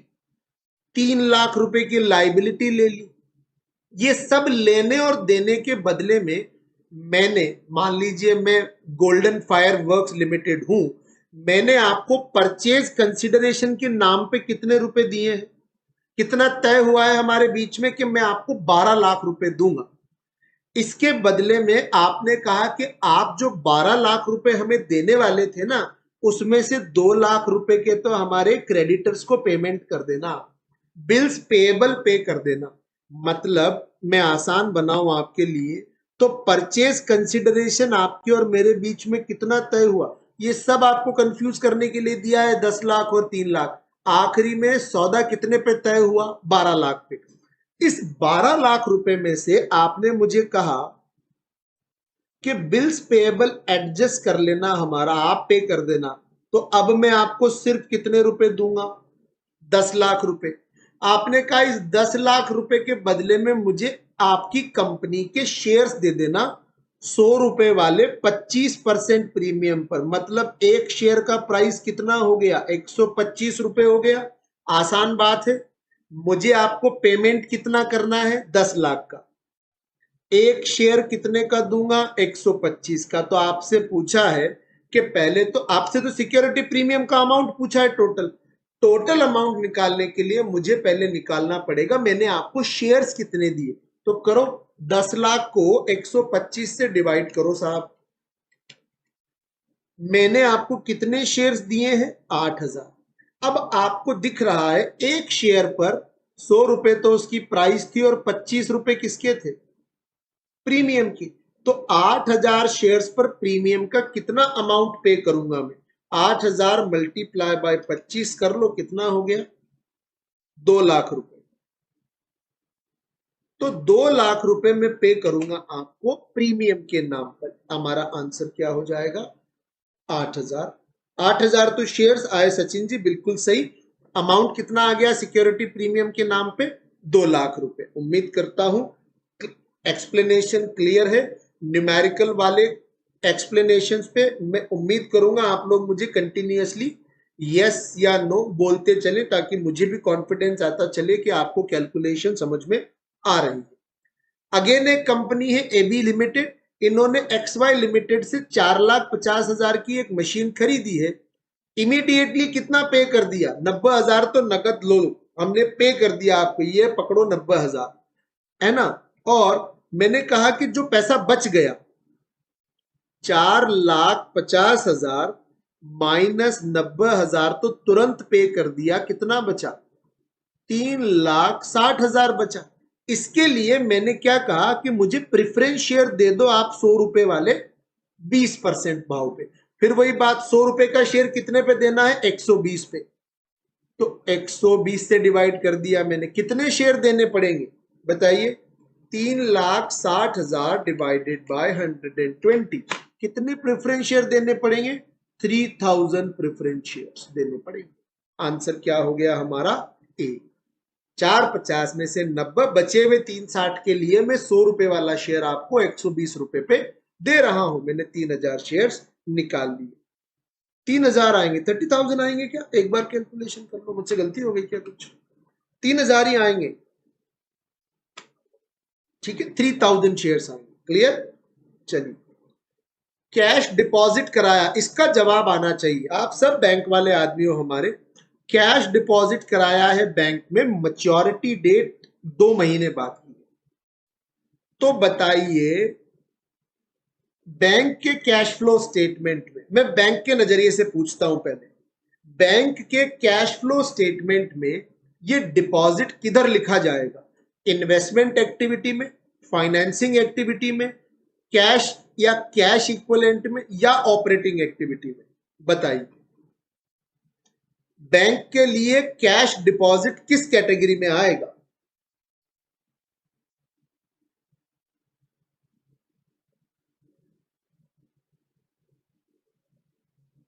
बहुत बढ़िया तरुण कुमार जी, मजा आ गया। किस कैटेगरी में आएगा? ऑपरेटिंग कैटेगरी में आएगा। लेकिन यही कैश डिपॉजिट एक कस्टमर है। अगर आप बैंक हो, मैं कस्टमर हूं, अगर बैंक है तो आप लोगों ने बता दिया ऑपरेटिंग एक्टिविटी में आएगा सर। लेकिन अगर यही कस्टमर बना रहा होता,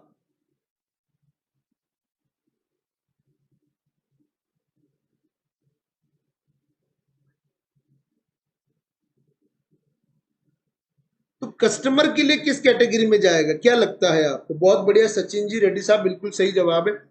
एक कस्टमर, जब मैं आपके बैंक में पैसा डिपॉजिट कराता हूं, चाहे एक दिन के लिए करवाऊं, चाहे एक महीने के लिए करवाऊं, एक साल के लिए करवाऊं, या एक पूरी सदी के लिए करवाऊं, मेरा इसमें एक ही लालच है कि इससे मुझे इंटरेस्ट मिलेगा। और जब भी मुझे इंटरेस्ट मिलेगा एक कस्टमर के तौर पे, तो मेरे लिए ये क्या बन जाएगी? बहुत बढ़िया, सभी साथियों का जवाब बिल्कुल सही है। आज ही बिल्कुल क्लास में हमने डिस्कस किया है, इन्वेस्टमेंट एक्टिविटी बन जाएगा। बहुत बढ़िया। चलिए बताइए, इंटरेस्ट पे किया है बाय द इन्वेस्टमेंट कंपनी। ध्यान रखना, कंपनी का नेचर कैसा है? इन्वेस्टमेंट। ये काम ही इन्वेस्टमेंट लेने और देने का करते। इन्होंने इंटरेस्ट का पेमेंट किया है। इन्वेस्टमेंट कंपनी को आप फाइनेंसिंग बिजनेस भी बोल सकते हो, कंफ्यूज मत होना। Will come under which kind of activity while preparing the cash flow statement. तो इंटरेस्ट का पेमेंट किया है एक इन्वेस्टमेंट कंपनी ने, उनके लिए ये कौन सी एक्टिविटी है? इन्वेस्टमेंट कंपनी इंटरेस्ट का पेमेंट कर रही है, ऑपरेटिंग, इन्वेस्टमेंट या फाइनेंसिंग। अब ये ध्यान रखना, ये इन्वेस्टमेंट कंपनी है, लेकिन इसका मतलब ये बैंक नहीं है। फाइनेंसिंग है बट नॉट बैंक। एक म्यूचुअल फंड को अगर कभी इंटरेस्ट देना पड़ता है तो किस कैटेगरी में जाएगा? बस यहां ये छोटी सी बात सीखने की है। अगर हमको क्वेश्चन में सिर्फ इन्वेस्टमेंट कंपनी दिया है और बैंक का नाम नहीं दिया, तो हमें उसे बैंक नहीं मानना है। और अगर ये बैंक नहीं है, अगर ये इंटरेस्ट का पेमेंट कर रहा है, मान लीजिए एक म्यूचुअल फंड कंपनी है, और वो म्यूचुअल फंड कंपनी अगर इंटरेस्ट का पेमेंट कर रही है, मतलब उसने कहीं ना कहीं से पैसा लिया होगा। इसको क्या अज्यूम करना है हमें? Assume it as a mutual fund. और अगर म्यूचुअल फंड जो होते हैं, अगर ये डिविडेंड लेते और देते हैं तब तो ऑपरेटिंग है, लेकिन अगर इंटरेस्ट की बात आ गई तो इनके लिए भी ये क्या है? फाइनेंसिंग एक्टिविटी है। बहुत इंपॉर्टेंट बात है। कौन सी एक्टिविटी है ये? फाइनेंसिंग। एक म्यूचुअल फंड कंपनी ने अपना बिजनेस चलाने के लिए बैंक से लोन लिया होगा, लोन पे ब्याज दे रहे होंगे, ये अज्यूम करके हमें इसको आंसर आउट करना है। एग्जाम में आपका जिस तरीके का एग्जामिनेशन पैटर्न है और आईआईबीएफ ने जैसा मटेरियल बनाया है, आई अश्योर यू आपको इन्वेस्टमेंट कंपनी की जगह हमेशा फाइनेंसिंग वर्ड लिखा हुआ मिलेगा। और उस केस में आप सभी लोगों का जवाब बिल्कुल सही है। आप लोगों ने जो इसे ऑपरेटिंग माना है, अगर ये बैंक होता, अगर ये क्या होता? बैंक होता, तो फिर ये ऑपरेटिंग एक्टिविटी हो जाती। अगर सिर्फ सिंपली फाइनेंसिंग लिखा होता, इन्वेस्टमेंट की जगह क्या लिखा होता? फाइनेंसिंग लिखा होता, तो भी ये ऑपरेटिंग एक्टिविटी है। बट क्योंकि यहां इन्वेस्टमेंट लिखा है, इसीलिए हम इसमें फाइनेंसिंग एक्टिविटी सी को करेक्ट आंसर मानेंगे। आई होप एक्सप्लेनेशन आपको क्लियर है। अगला क्वेश्चन का जवाब दीजिए। डिविडेंड पे किया है एक फाइनेंस कंपनी, एक फाइनेंस कंपनी ने डिविडेंड का पेमेंट किया है। बताइए इसको कहां लिखेंगे कैश फ्लो में? तो मैंने आपको बताया था क्लास में भी कि डिविडेंड का पेमेंट चाहे फाइनेंस कंपनी हो चाहे नॉन फाइनेंस कंपनी हो, हमेशा किस कैटेगरी में जाएगा? बताइए, ऑलवेज इन विच कैटेगरी? हमेशा किस कैटेगरी में जाएगा डिविडेंड का पेमेंट? हमेशा, हमेशा बताओ किस कैटेगरी में जाएगा? मैं इंतजार कर रहा हूं आपके जवाब का।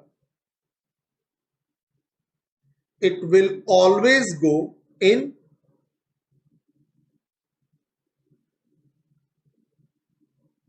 always go in financing activity.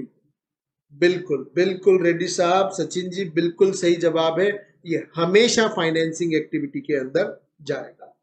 एक म्यूचुअल फंड कंपनी है, उसको डिविडेंड मिला है 20 लाख रुपए का, उसने किसी दूसरी कंपनी में इन्वेस्टमेंट किया हुआ था, बताइए कैश फ्लो स्टेटमेंट में इसे कहां पर लिखेंगे हम?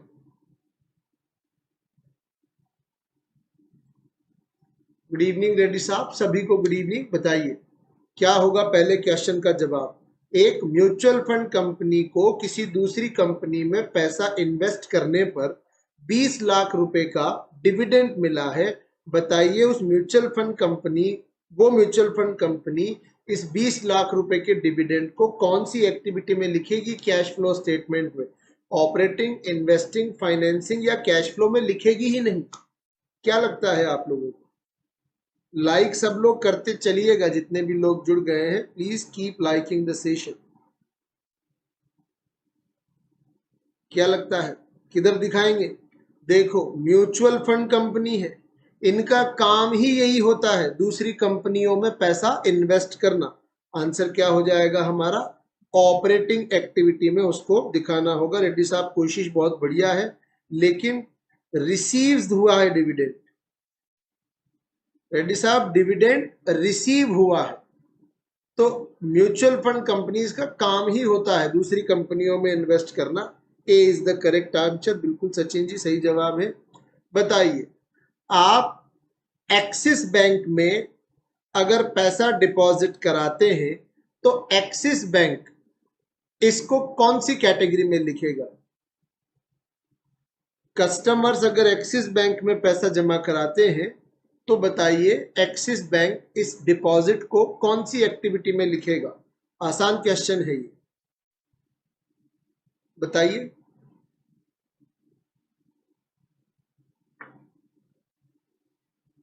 आई am good, I am perfectly fine Sachin ji, absolutely perfect. मेरी तबीयत बस 1-2 दिन खराब थी पहले, बाकी अब एकदम perfect, fit and fine, having fun. बताइए एक्सिस बैंक किधर लिखेगा? ऑपरेटिंग एक्टिविटी में लिखेगा। डिपॉजिट लेना तो रोज का काम है। अरे क्या कर रहे हो आप लोग? इन्वेस्टमेंट कैसे बोल रहे हो? डिपॉजिट करवाए हैं कस्टमर ने तो कैश फ्लो स्टेटमेंट तो एक्सिस बैंक बनाएगा ना, कस्टमर थोड़ी बनाता है कैश फ्लो स्टेटमेंट। कस्टमर तो आपके और मेरे जैसा आम आदमी है, वो कैश फ्लो स्टेटमेंट थोड़ी बनाएगा। एक्सिस बैंक इसे किधर लिखेगा? ऑपरेटिंग एक्टिविटी में लिखेगा, क्योंकि डिपॉजिट्स लेना और लोन देना एक बैंक के रेगुलर काम होते हैं। सिली मिस्टेक्स कर रहे हो आप सब लोग, ऐसे मत करो।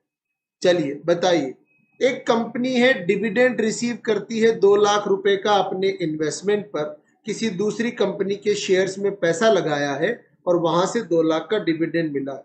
अगर ये एक फाइनेंस कंपनी है, क्या मिला है आपको? डिविडेंड रिसीव हुआ है, ओके। और कंपनी का नेचर कैसा है? फाइनेंस कंपनी है। तो बताइए ये फाइनेंस कंपनी इस डिविडेंड रिसीव्ड को किस कैटेगरी में लिखेगी? बताइए फाइनेंस कंपनी है, कल आपको टेबल बना के बताई थी। डिविडेंड रिसीव्ड एक फाइनेंस कंपनी के लिए हमेशा कौन सी एक्टिविटी में आएगा? Tell me. हमेशा ऑपरेटिंग एक्टिविटी में आएगा। यहीं पर अगर डिविडेंड का पेमेंट हुआ होता तो किस कैटेगरी में चला जाता? फाइनेंस एक्टिविटी में। याद रखिएगा, इंपॉर्टेंट है। बहुत बढ़िया, बिल्कुल सही जवाब है। ए आएगा आंसर, ध्यान रखिएगा। डिविडेंड अगर रिसीव हुआ है, एक फाइनेंस कंपनी को भी अगर डिविडेंड रिसीव हुआ है ऑपरेटिंग एक्टिविटी में आएगा। आपको इस पूरे क्वेश्चन में कैलकुलेशन करके ये बताना है कि सोर्स और use of the cash flow जब आपने when the fix asset having the book value is 15,000 is sold at a loss of 5,000।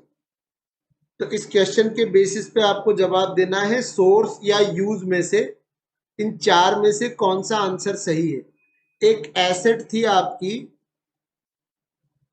15,000 की, ठीक है, इसको आपने कितना लॉस खाया है? 5,000। तो सेल कितने पे की होगी आपने? 10,000।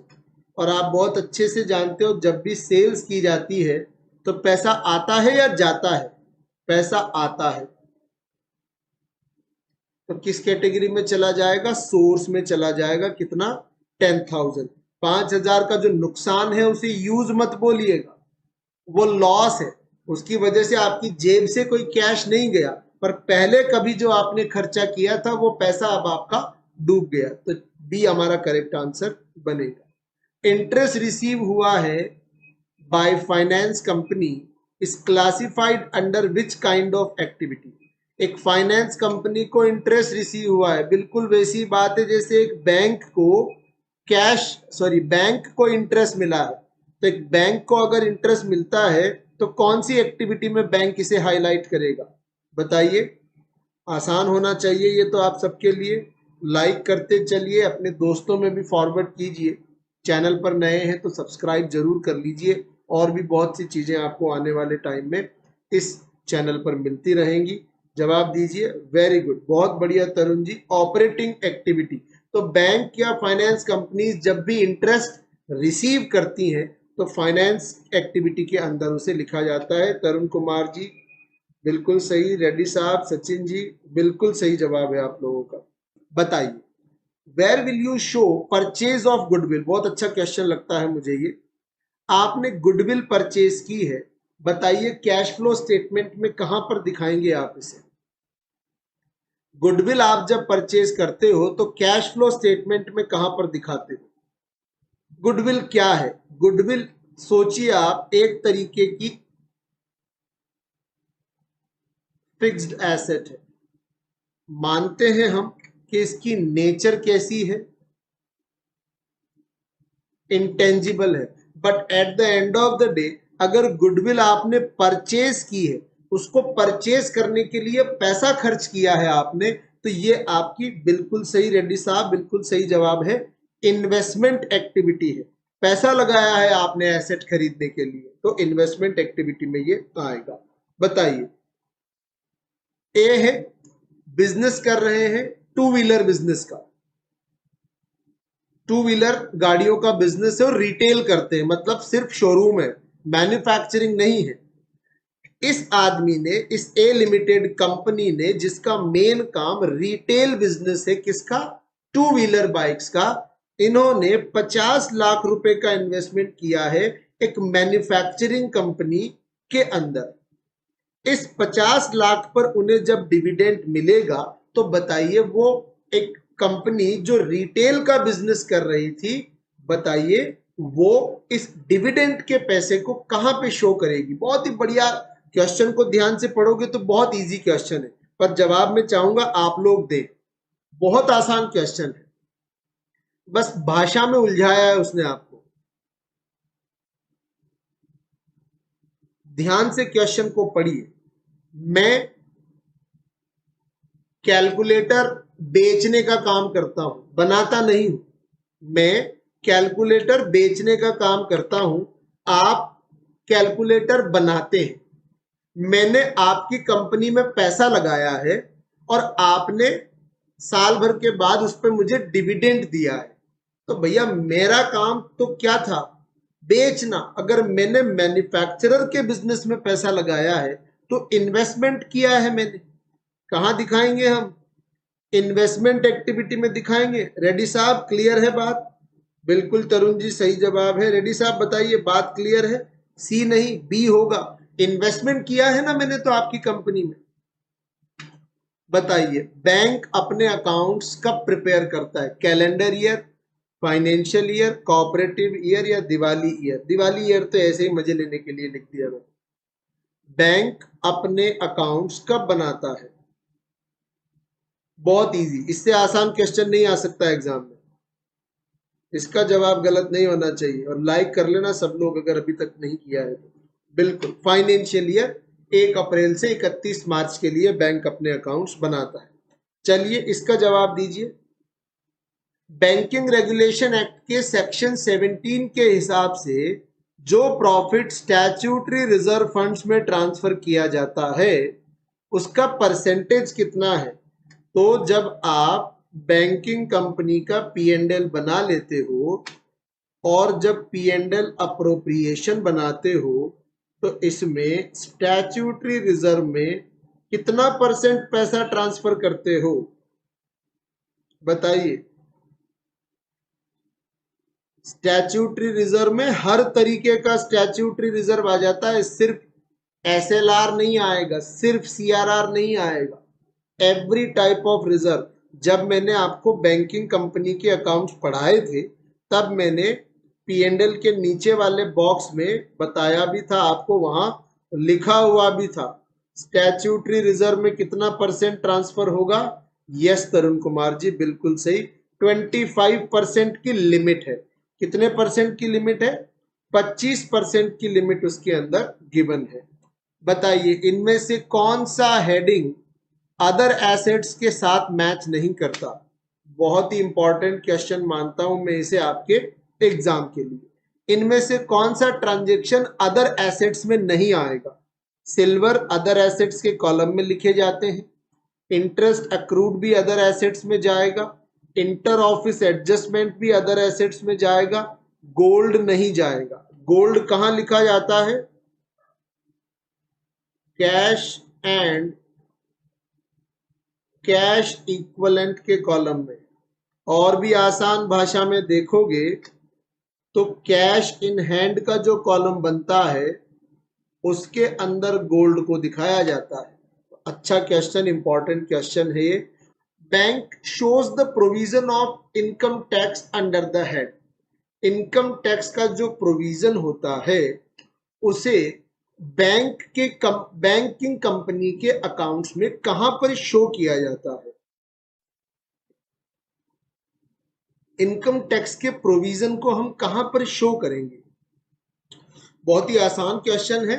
देखो प्रोविजन है मतलब आने वाले समय में ये प्रोविजन जो है हमें काम आएगा।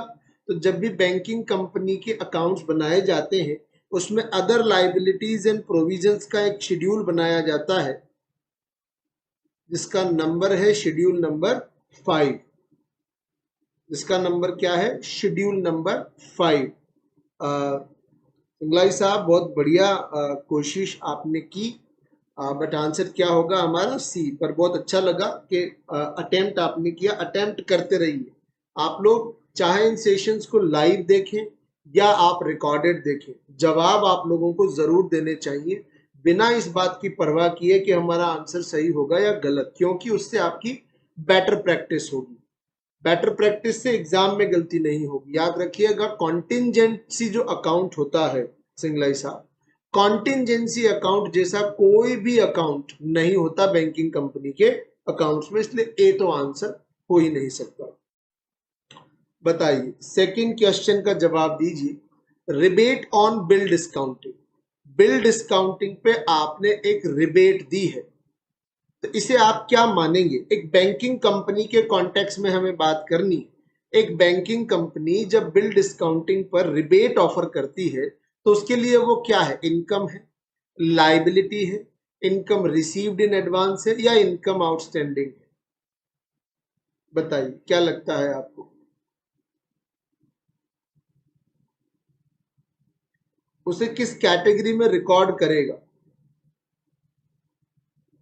एक बैंकर उसे किस कैटेगरी में रिकॉर्ड करेगा? तो याद रखिए जब मैं बैंक से बिल डिस्काउंटिंग करवाता हूं तो मैं रेवेन्यू अर्निंग डॉक्यूमेंट तुरंत ट्रांसफर कर देता हूं बैंक के नाम पे, लेकिन बैंक को ये पैसा जो रियलाइज होगा वो ड्यू डेट पे होगा। तो हमारे लिए क्या हो जाएगा? ये एक ऐसी इनकम है जो रिसीव्ड इन एडवांस है, इसीलिए रिबेट ऑन बिल डिस्काउंटिंग को हमेशा एक कॉन्टिंजेंट लाइबिलिटी के तौर पर देखा जाता है, क्योंकि इसमें रिकवरी के डे पर पैसा आना और नहीं आना दोनों की संभावनाएं बनी रहती है। अगेन सिंगलाई साहब कोशिश बहुत बढ़िया है। सी और डी में हमेशा कंफ्यूजन होता है, लेकिन ये आउटस्टैंडिंग इनकम नहीं है। राइट टू रिसीव मैंने आपको तुरंत ट्रांसफर कर दिया, इसीलिए ये किस कैटेगरी में जाएगा? ये हमेशा इनकम रिसीव्ड इन एडवांस की कैटेगरी में जाएगा। Now provision is created for सब स्टैंडर्ड एसेट। इसका जवाब आप लोग बहुत जल्दी दे सकते हैं, आप लोगों के लिए ये रेगुलर सी चीज है। एनपीए जब हम बनाते हैं तो एक नॉन परफॉर्मिंग एसेट्स में सब स्टैंडर्ड कैटेगरी में हम नॉर्मली क्या प्रोविजन रखते हैं? 10, 15, 20 और 30। आसान क्वेश्चन है, इसका जवाब तो जल्दी से आ जाना चाहिए। लाइक देखिए आप सब लोग करते चलिए और जवाब देते चलिए। सब स्टैंडर्ड एनपीए पे कितना परसेंटेज हम प्रोविजन क्रिएट करते हैं? We all know it's very easy answer. 15% का प्रोविजन हम उसके ऊपर क्रिएट करते हैं। 15% प्रोविजन सब स्टैंडर्ड एसेट्स पर एक बैंकिंग ऑर्गेनाइजेशन में बनाया जाता है। बताइए स्टैंडर्ड एसेट्स पर कितना provision created for standard assets कितना है? स्टैंडर्ड एसेट्स जो होती हैं उन पे प्रोविजन का परसेंटेज बहुत इजी है। अगेन हम नॉर्मल परसेंटेज की बात करें तो हमेशा एक स्टैंडर्ड एसेट्स पर कितना परसेंटेज प्रोविजन बनाया जाता है, प्लीज कोशिश कीजिए। जो सबसे मिनिमम होगा वो स्टैंडर्ड पे बनेगा। 0.4% जो है किस पर बनेगा? एक स्टैंडर्ड एसेट पर प्रोविजन बनेगा। ठीक है, जैसा मैंने आपसे सेशन के शुरू में भी कहा, चाहे लाइव देखे चाहे रिकॉर्डेड देखे, जवाब देते चलना है, लाइक करते चलना है और कमेंट सेक्शन में बताते चलिएगा कि आप लोगों को ये सेशंस कैसे लग रहे हैं, बेनिफिशियल है या नहीं है। चलिए नेक्स्ट क्वेश्चन का जवाब दीजिए। Provision created against loose asset या लॉस एसेट और अनसिक्योर्ड डाउटफुल डेट। तो अगर लॉस एसेट है या डाउटफुल है रिकवरी और अनसिक्योर्ड कैटेगरी में है तो बताइए कितना परसेंटेज प्रोविजन बनेगा? अगेन सिंपलेस्ट क्वेश्चन है।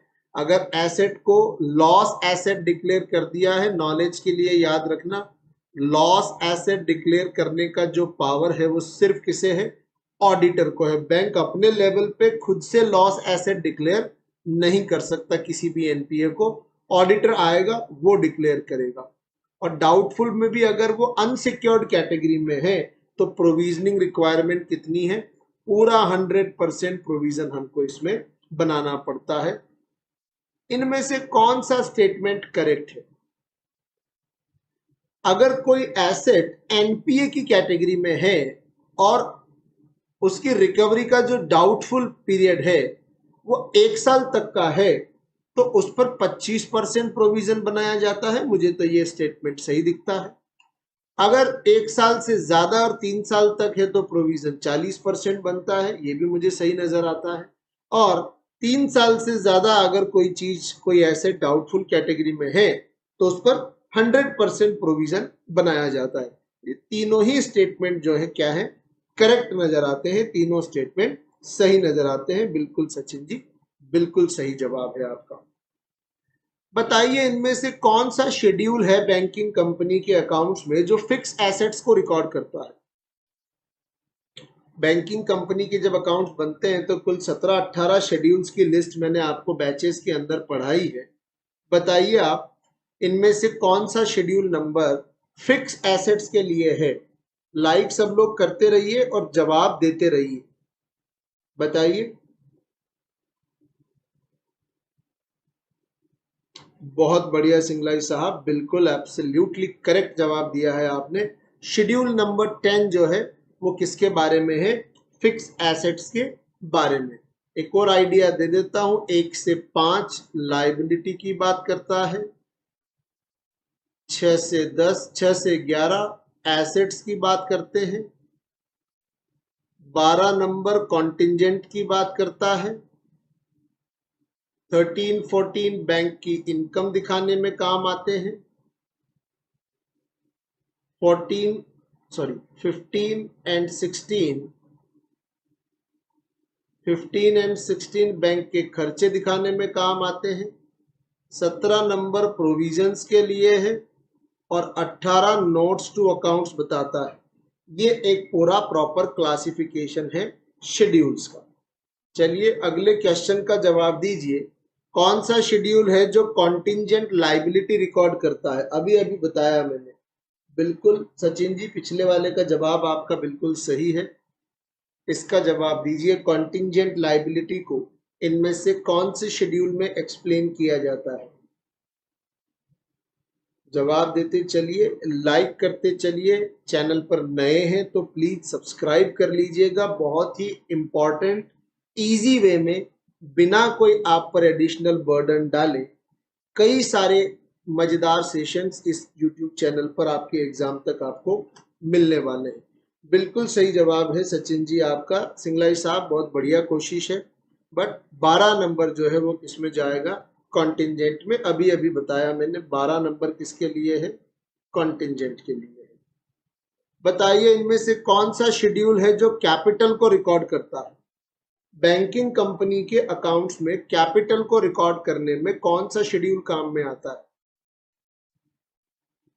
कैपिटल इनमें से किस शेड्यूल में रिकॉर्ड की जाती है? बहुत आसान क्वेश्चन है और बहुत पॉसिबल है एग्जाम में आपके आने के लिए ये जो क्वेश्चंस मैंने आपको पूछे हैं।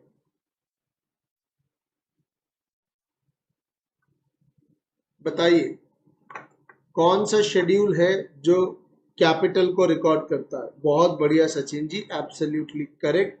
1 शेड्यूल नंबर 1 जो है वो किस में काम आता है? बैंकिंग कंपनी के अकाउंट्स में कैपिटल की वैल्यू को रिकॉर्ड करने और उसे कैलकुलेट करने में काम आता है। बताइए अगर आपकी सैलरी जो अभी मिली होगी, आपको मिल गई होगी या मिलने वाली होगी, 2-3 दिन पहले या तो मिल गई होगी या मिलने वाली होगी, बताइए सैलरी जो एम्प्लॉइज को देता है बैंक, बैंक उसे कहां पर रिकॉर्ड करता है? बैंक सैलरी को इनमें से कौन से शेड्यूल में रिकॉर्ड करता है एज ए एक्सपेंडिचर? ईशा जी पिछले वाले क्वेश्चन का जवाब सी दिया आपने, बिल्कुल सही जवाब है। सिंगलाई साहब कोशिश बढ़िया थी, बट कोशिश करते रहिए ताकि एग्जाम में गलती नहीं होगी। कोई बात नहीं, यहाँ पर गलती हो भी जाए तो कोई बहुत ज्यादा इंपॉर्टेंट बात नहीं है, एग्जाम में नहीं होनी चाहिए अपने से। निशान जी बिल्कुल सही जवाब था आपका। इस वाले का जवाब दीजिए, सैलरी जो होती है एम्प्लॉइज की उसे बैंकिंग कंपनी कौन से शेड्यूल में रिकॉर्ड करती है? सचिन जी कोशिश बहुत बढ़िया है, बट ईशान जी ने बाजी मार ली। बिल्कुल सही जवाब है उनका 16। शेड्यूल नंबर 16 जो है वो ऑपरेटिंग एक्सपेंसेस का शेड्यूल है। किसका शेड्यूल है? ऑपरेटिंग एक्सपेंसेस का शेड्यूल है। तो इस ऑपरेटिंग एक्सपेंसेस के शेड्यूल नंबर 16 में ही आपकी सैलरी का रिकॉर्ड भी लिखा जाता है। बिल्कुल सही जवाब है। ठीक है, तो हे गाइस, सो उम्मीद करता हूं आप लोगों ने समरी रिवीजन को पूरा फॉलो किया होगा और आप लोगों ने उसकी प्रैक्टिस के लिए मुझे मल्टीपल चॉइस क्रैकर्स बैच में ज्वाइन भी कर लिया होगा। अगर आप लोगों को ये समरी अच्छी लगी हो तो आप मुझे कमेंट सेक्शन में जरूर बताइएगा कि क्या ये समरी, कंप्लीट मैकमिलन समरी आप लोगों के लिए बेनिफिशियल रही या ना रही। लाइक जरूर कीजिए सेशन को, और आप लोग इतने लंबे समय तक मेरे साथ बने रहे इस रिवीजन के लिए, उसके लिए thank you very much to all of you. And मिलते हैं पेड बैचेस में और ऐसे ही कुछ और क्रिएटिव सेशंस के लिए यूट्यूब पर till your examination. Good luck to all of you. मिलिए मुझे बैच में और हम गारंटी देते हैं कि आपको एग्जाम क्रैक करवा देंगे। Thank you.